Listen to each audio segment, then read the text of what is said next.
Mwani limekuwa ni zao ambalo limekuwa likichambuliwa kiafya sana na likiwa linaonyesha na faida nyingi kadha wa kadha. Nimeshaleta video ambayo nijaribu kuzungumzia habari za mboga ya mwani sambamba na supplement ya mwani. Kwa upande wa Tanzania, kitu ambacho kimetamalaki sana katika soko ni bidhaa ya supplement ya mwani na sio mboga ya mwani. Sasa katika video ya leo niko hapo kuweza kufahamisha faida kuu 10 za kula mwani, mboga ya mwani, sio supplement. Naomba nielewe kwamba hapa faida ambazo naenda kuzizungumzia hizi 10 ni kwa mtu tu ambaye ametumia mwani katika uhalisia, katika mfumo wa mboga. Umechukua ile mwani, umeivuna, umeweza kuipika na umekula, si supplement. Kwa hizi ndio faida ambazo utaweza kuzipata baada ya kuwa umekula mwani katika mfumo wa mboga. Kwa hiyo kama uko interested kufahamu faida hizo ambazo utazipata pindi unapokuwa umetumia mboga aina ya mwani, basi twende sambamba. Upo nami Emmanuel Mpalie ambaye kitaaluma ni nutrition specialist. Mada ambayo iko hewani ni faida kuu 10 za kula mboga ya mwani. Nichukue muda mfupi tu kuweza kuzungumza mwani katika mfumo wa kilishe. Yaani ni mboga ambayo ikoje? Kwa nini inaonekana ni mboga ambayo ni nzuri sana kiafya? Mwani ifahamike tu kwamba katika mboga zote au katika vyakula vyote, hasa vitokanavyo na mmea, nadhani mwani ndo mboga pekee ama ndo mmea pekee ambao una kiwango kingi cha madini ya iodine, madini joto haya ambayo tunafahamu kama madini joto ni muhimu sana kwa ajili ya afya ya tezi ya thyroid.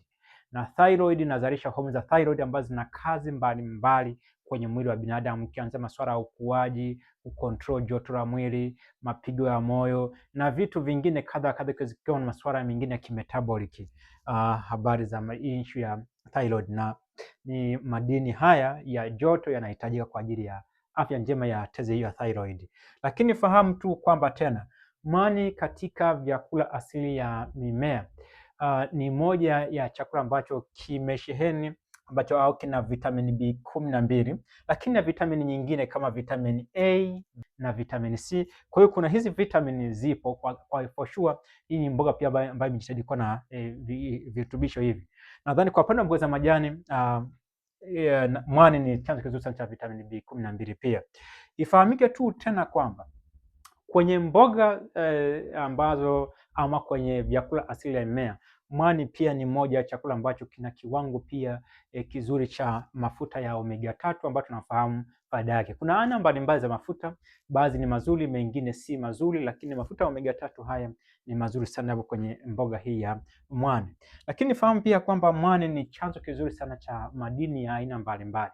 Japo wengine wamekuwa katika swala la kibiashara nakwambia mwani una madini 92 kati ya madini 102 ambayo yanahitajika kwa ajili ya afya ya mwanadamu. Actually hiyo ni sentensi ya kibiashara, lakini ambacho kimedhibitika katika mfumo wa kisayansi ni kwamba mwani ni kweli una madini ya aina mbalimbali. Je, ina madini 92? Nadhani hatuna udhibitisho wa kisayansi, ila una madini ya aina mbalimbali for sure ambayo tunahitaji kwa ajili ya afya zetu. Fahamu pia kwamba mwani una kiwango kingi cha kemikali ambazo mara nyingi zinazuia masuala ya cancer, inflammation ambazo tunazita pia ni mioto ambayo inatoka sehemu mbalimbali za mwili, ambazo sometimes ni hizi inflammations ambapo zimeendelea kutokea mara kwa mara zinaharibu organ mbalimbali za mwili, figo, moyo na vitu vingine vinashambuliwa. Kwa hiyo kuna hizo antioxidant ambazo zinazuia hizo inflammation, lakini pia zinazuia masuala ya cancer. Na mwisho pia niseme katika mfumo wa kilishe mwani umesheheni nyuzi lishe za kutosha ambazo pia zinakuwa na faida mbalimbali kwa ajili ya afya ya mwanadamu. Kiufupi, hii ndio hali halisi ya kilishe juu ya mboga hii ya mwani. Sasa ukila mboga hii ya mwani unapata faida gani? Kuna faida kadhaa ambazo utaweza kukumbana nazo, au nasema kwamba kuna faida kadhaa ambazo utaweza kuzipata kwa kula hii mboga aina ya mwani. Namba moja kabisa, ulaji wa mboga ya mwani ni nzuri sana kwa ajili ya afya ya tezi ya thyroid, ambayo tunafahamu kama thyroid ndo tezi pekee ambayo inatuzalisha homoni za thyroid ambazo zina shughuli mbalimbali. moja ikiwa swala la ukuaji wa binadamu, pili habari za kimetaboliki, inaweza kutoa masuala ya mafuta na vitu vingine, lakini pia inasaidia kwa masuala ya mapigo ya moyo ikiwa yako vizuri, inahakikisha na masuala ya joto ya mwili liko vizuri. Kwa hiyo hii tezi inapokuwa iko vizuri, inafanya kazi vizuri, hatumtarajii mtu kwamba atakumbwa na hali ya hypothyroidism au hyperthyroidism, ambayo vyote vinaweza kupelekea issue ya goiter. Kwa hiyo tunahitaji mtu kama anaweza kukutana nayo. Na ubora na utendaji bora wa hii tezi ya thyroid inategemeana na madini joto ambayo anakuwa ameyapata, na mwani ni chakula pekee ambacho kimesheheni madini haya ya thyroid. Lakini namba mbili, ni kabidi ufahamu kwamba ni kwa ajili ya afya ya moyo na mishipa ya damu. Mwani, hii mboga hii ni mboga ambayo pia huwa inasaidia kwenye masuala ya afya ya moyo na mishipa ya damu. Inasaidia kwa upande wa afya ya moyo kwa maana ya kwamba mwani ina mafuta mazuri ya omega 3 ambayo tunajua ni mazuri kwa ajili ya afya ya moyo, lakini uwepo wa nyuzi lishe pia ni kwamba inakuja kusaidia kwenye kushusha kiwango cha lehemu mbaya ambayo kwamba ni LDL cholesterol. Ni aina ya lehemu au mafuta ya lehemu ambayo sio mazuri sana kwenye mwili wa binadamu yanapokuwa yameongezeka.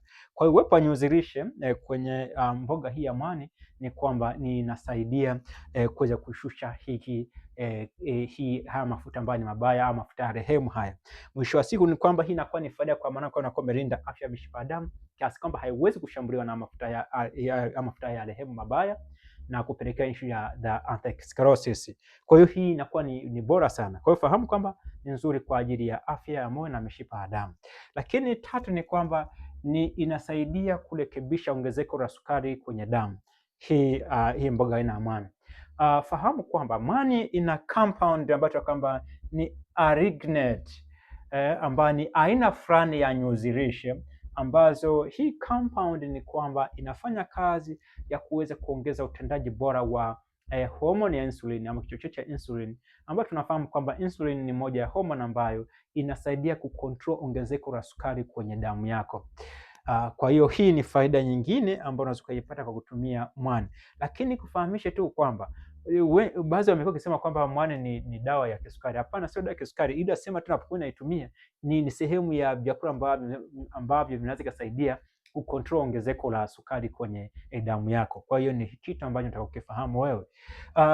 Nne, fahamu kwamba mwani ni nzuri kwa ajili ya afya bora ya mmeng'enyo. Mmeng'enyo wa binadamu usalama wake ama afya yake iko chini ya bakteria wazuri waliopo kwenye mmeng'enyo ambao kwamba ni gut microbiota, ambao manake hawa bakteria ndio ambao wanatunza mmeng'enyo wake uweze kufanya kazi vizuri. Ifahamike tu kwamba hawa bakteria kama viumbe hayo wengine wanahitaji chakula ambacho ni kwa ajili ya bakteria hao huwa tunaita kwamba ni prebiotic, ambayo mfano wake ni nyuzi lishe.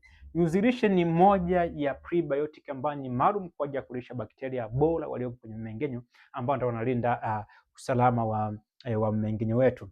Katika tafasiri hiyo, kwa mtu ambaye anakula mwani, kuna namna ambavyo mwani ni kwamba inakuja kusaidia kukinga na masuala ya acid reflux, kukinga masuala ya gesi, kukinga na matatizo ya ukosefu wa choo, na kukinga na changamoto nyingine hasa vidonda vya tumbo ambavyo vinakuja nje na usababishwa na habari za bakteria ambayo ni H. pylori bacteria. Kwa nashauri kwamba kwa ajili ya afya ya mmeng'enyo wetu tuweze kutumia hii mboga ya mwani.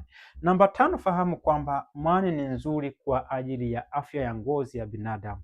Na ni nzuri kwa sababu gani? Ni kwa sababu mwani ni chanzo kizuri sana cha vitu vifuatavyo ambavyo vyote vinakuja kusaidia katika kuondoa sumu mwilini, lakini pia na kuweza kuongeza seli kutengeneza mpya na zile collagen kwa ajili ya masuala ya ngozi, ambayo tunasema kwamba kuna issue za antioxidant ambazo zinazuia mioto, lakini pia ni sambamba na kuweza kusaidia uondoaji wa sumu mwilini.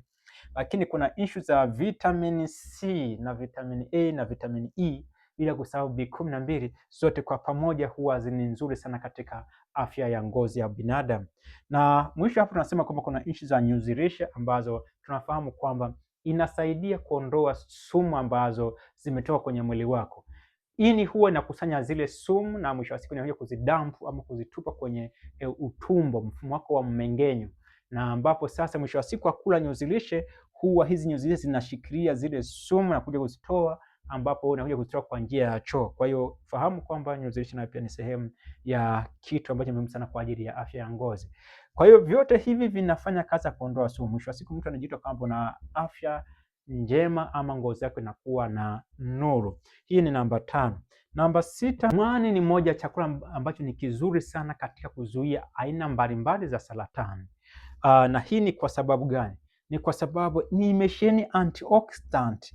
Hizi antioxidant au phytochemicals ni kemikali ambazo ni bora sana na muhimu sana kwa ajili ya kuweza kupambana na swala la saratani. Inaweza ikawa ni saratani ya koo, inaweza ikawa ni saratani ya tumbo mpana, inaweza ikawa ni saratani ya matiti, inaweza ikawa ni saratani ya thyroid, inaweza ikawa ni saratani za aina nyingine kadha wa kadha.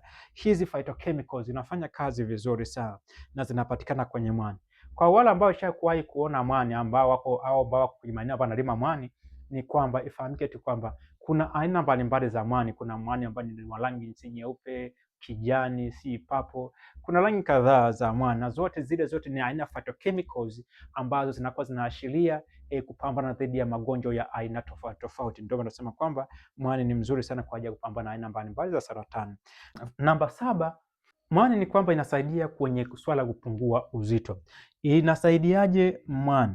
Mwani ina baadhi ya compound ambazo sambamba pamoja na nyuzi lishe ni huwa zinachochea uongezwaji wa mafuta katika sehemu mbalimbali za mwili. Lakini fahamike tu kwamba hii faida ya kupungua uzito kutoka kwenye mwani mara nyingi huwa inaonekana pindi ambapo unapokuwa umebadilisha katika mfumo mzima wa ulaji. Kwa hiyo unapokuwa umebadilisha mfumo mzima wa ulaji halafu ukaingiza mboga ya mwani, matokeo utaweza kuyaona. Kuna wale watu ambao wanauza supplement wanakwambia ukitumia hii mwani inaweza kusaidia kuondoa kitambi tu. Kwa hiyo kutumia wale watu ambao wanauza supplement kwamba hii inaunguza tu mafuta kwenye tumbo, unaondoka na kitambi, unakaa vizuri. Naomba nikufahamishe kwamba hiyo faida tu ina exist na utaipata tu ya kupungua uzito kama umebadilisha kwanza mfumo mzima wa ulaji, alafu kwenye ule mfumo kaingiza mboga ya mwani, unaweza kuona matokeo mazuri sana. Nashauri habari za mboga ya mwani na sio supplement. Kwa hiyo kuna issue ya kupungua uzito. Na inasaidiaje? Ni kwa sababu mwani ina compound ambazo zinakusaidia kujihisi kwamba umeshiba, lakini pia ina compound ambazo zinasaidia katika kuhakikisha kwamba inaunguza mafuta. Kwa hiyo hiko namba 7. Namba 8 ni habari ya kuwa na virutubisho vingi. Katika vyakula asili ya mmea, mboga ya mwani ambayo tunaita kama ni seaweeds, ni kwamba ina virutubisho vingi ambavyo kwamba tunavihitaji kwa ajili ya michakato mbalimbali ya mwili kuendelea, zile metabolic process, kuhakikisha kwamba zinafanya kazi katika kiwango sawia. Namba 9 ni habari za kuzuia inflammation. Inflammation kama nilivyosema awali ni aina fulani ya moto ambao unatokea ndani ya mwili wako. Si kama moto wa jikoni, lakini aina fulani ya moto ambao huwa unatokea ndani ya mwili wako, ambao huwa inatumika mara nyingi, inatumiwa na kinga zako kuweza kushambulia bakteria na kufanya ataki mbalimbali dhidi ya adui ambaye ameingia ndani ya mwili. Sasa fahamu kwamba kinga yenyewe inapoanzisha ule moto ama ile moto ni kwamba huwa ni baada ya muda fulani hapo inazima. Kwa maana kwamba inapoendelea kutoka ile mioto kwa muda mrefu sana, ni kwamba huwa inaharibu viungo tofauti, organ mbalimbali huwa zinakuwa damaged.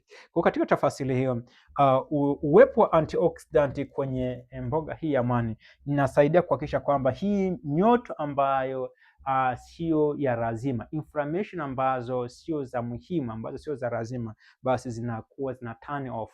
Lakini pia zinapatia capacity ama zinapatia uwezo kinga zako ziweze kujua kwamba ni wakati gani uweze kuwasha zile inflammation na wakati gani uweze kuturn off zile inflammation, ambayo ni faida kubwa sana. Hii iko ni namba 9. Namba 10, fahamu kwamba ni chanzo kizuri sana cha protein, hasa wale ambao wanapenda kula vyakula asili ya mimea, kwamba mboga ya mwani ni chanzo cha plant protein. Kwa hiyo huwa nashauri kwamba kuwa sehemu ya ulaji wako, kwa maana kwamba itakuja kuchangia katika kutimiza kiwango cha protein ambacho tunahitaji kwa siku nzima. Hizi ndo faida 10 za kutumia mboga ya mwani. Sasa faida tu hizi zinatokea tu ama unazipata pindi unapokuwa umekula mwani kama mboga. katika uzima wake, ile mwani katika uzima wake. Si wewe umeenda pale kuchakata na kuingiza si mambo yako ambayo unajua wewe unatuletea supplement. Yamkini ikabakia tu kwamba zile faida zinabakia tu zinasema kwamba kwenye mwani ukitumia supplement ya mwani utapungua uzito. Zinabaki tu ni stored, lakini not really. Ninaamini katika chakula ambacho ni kizima, the whole food, ndio wana promote whole plant-based lifestyle medicine. Usitafute kirutubisho kimoja kutoka kwenye chakula na kula kwamba hiki ndio ambacho ni muhimu sana. Hapana, kula chakula katika uzima wake, ndio ambapo utapata ile faida nzima ya chakula kizima kile. Kwa hiyo unapokuja kutetea supplement unapata vitu vya tofauti. Lakini mwisho pia nizungumzie kwamba kama kitu cha kuzingatia, kama ilivyo kawaida, nimesema kwamba mwani ni chanzo kizuri sana cha madini joto ama madini iodine, yapo mengi ya kutosha. Katika tafasiri hiyo, madini haya yanahitajika katika kiwango kidogo sana kwa ajili ya afya ya tezi ya thyroid ama kwa ajili ya afya ya mwili wako wewe. Kwa hiyo huwa inashauriwa kwamba mwani si mboga ambayo inatakiwa iliwe kila siku, ila bali inatakiwa iliwe mara chache na sio mara kwa mara, ambayo nimekuwa nikishauri kwamba mara 2 kwa wiki, mara 1 hadi mara 2 kwa wiki ni lesho nzuri sana kutumia mboga ya mwani, na itakupatia virutubisho vyote ambavyo unakuwa unavihitaji. Hakuna sababu ya kula kila siku kwamba ili uweze kupata faida hizi kwamba nimezungumzia. Hata kwa kula mara 1 kwa wiki bado unaweza ukaachieve ukapata hii faida ambazo nimeweza kuzizungumza. So far mimi nikushukuru tu kwa kuitazama video hii mwanzo mpaka mwisho. Niseme tu kwamba ulikuwa nami Emmanuel Mpalie, nutrition specialist. Nikutakia wakati mwema, kwa heri.